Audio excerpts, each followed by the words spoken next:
Dear students, Assalamu alaikum. Today we will complete our third chapter by solving multiple choice questions. Let's start. Open your books at page 81. इसको हम solve करते हैं multiple choice questions को. मुख्तलिफ options दिए हुए हम देखते हैं सबसे सूटेबल ऑप्शन कौन सी है.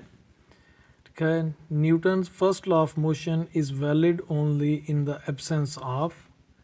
न्यूटन का फर्स्ट लॉ ऑफ मोशन जो है ये वैलिड है सिर्फ उसी सूरत में जबकि ये ना हो. क्या चीज़ ना हो? Force, net force, friction, momentum.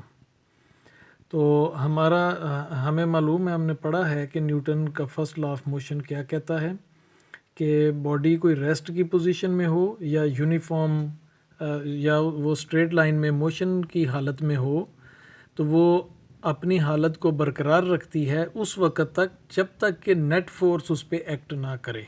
तो हम जो करेक्ट ऑप्शन है वो है नेट फोर्स. ठीक है. Next, inertia depends upon. Inertia का इन्हिसार है फोर्स पर, नेट फोर्स पर, मास पर, वेलोसिटी पर. तो हमने इनर्शिया की डेफिनेशन में पढ़ा था कि इनर्शिया बॉडी की प्रॉपर्टी है जिसकी वजह से वो अपनी हालत के खिलाफ, अपनी रेस्ट या मोशन की हालत के खिलाफ रेजिस्ट करता है, और ये उसकी जो प्रॉपर्टी है ये उसकी मैस की वजह से है. तो जितना ज़्यादा मैस होगा उसका इनर्शिया उतना ही ज़्यादा होगा. इसलिए इसका करेक्ट ऑप्शन है मैस. नेक्स्ट देखते हैं. A boy jumps out of a moving bus, there is a danger for him to fall. एक लड़का चलती हुई बस से छलांग लगाता है तो उसके लिए ख़तरा है कि वो गिरे.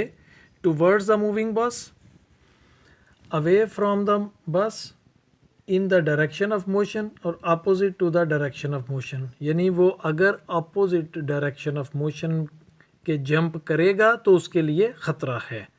तो इस सेंस में कि वो opposite to the direction of motion अगर मूव करता है तो उसके लिए ख़तरा ज़्यादा है.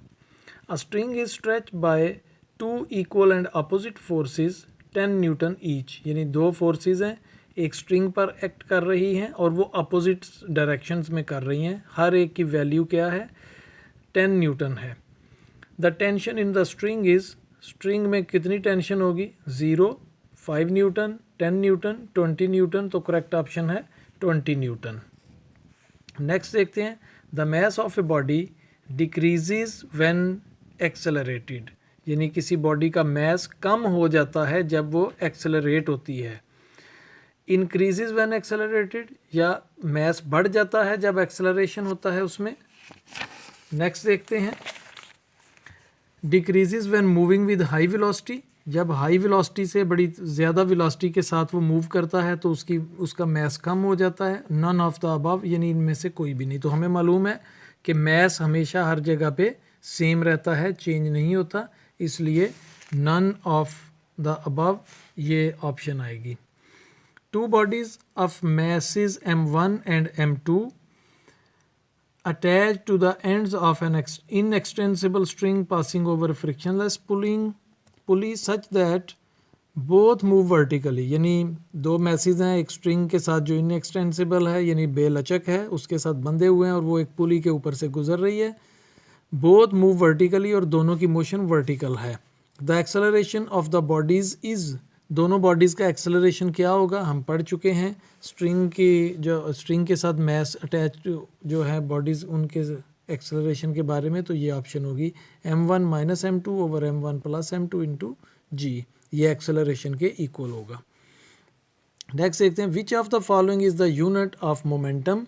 मोमेंटम का यूनिट कौन सा है? Newton metre, kilogram metre per second square, newton second, newton per second. तो न्यूटन सेकंड होगा. और इसकी लॉजिक ये है कि न्यूटन जो है ये फोर्स का यूनिट है. फोर्स का न्यूटन जो है ये होता है kilogram metre per second square. और अगर इसको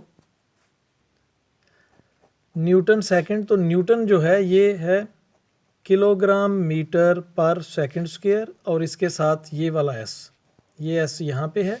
अगर इन दोनों एस को चूँकि बेस एक है, किलोग्राम मीटर पर सेकंड यानी पर सेकंड स्क्वायर और +1 ये कर देंगे तो ये रह जाएगा, वैल्यू रह जाएगी किलोग्राम मीटर पर सेकंड। तो ये हमने पढ़ा था मोमेंटम का यूनिट जब हमने मोमेंटम की डेफिनेशन पढ़ी थी very first day. Kilogram metre per second ये मोमेंटम का यूनिट। तो इसका मतलब है कि न्यूटन सेकंड या किलोग्राम मीटर पर सेकंड ये दोनों सेम चीज़ हैं, इसलिए करेक्ट ऑप्शन है newton second. When horse pulls a cart the action is on the, जब कोई घोड़ा किसी कार्ट को, किसी घोड़ा गाड़ी को खींचता है तो उसका एक्शन किस पर होगा? कार्ट पर, अर्थ पर, हॉर्स पर, अर्थ एंड कार्ट पर। तो यानी उसका एक्शन गाड़ी पर होगा, ज़मीन पर होगा, या घोड़े के अपने ऊपर होगा, या दोनों पर होगा, ज़मीन और कार्ट दोनों पर होगा।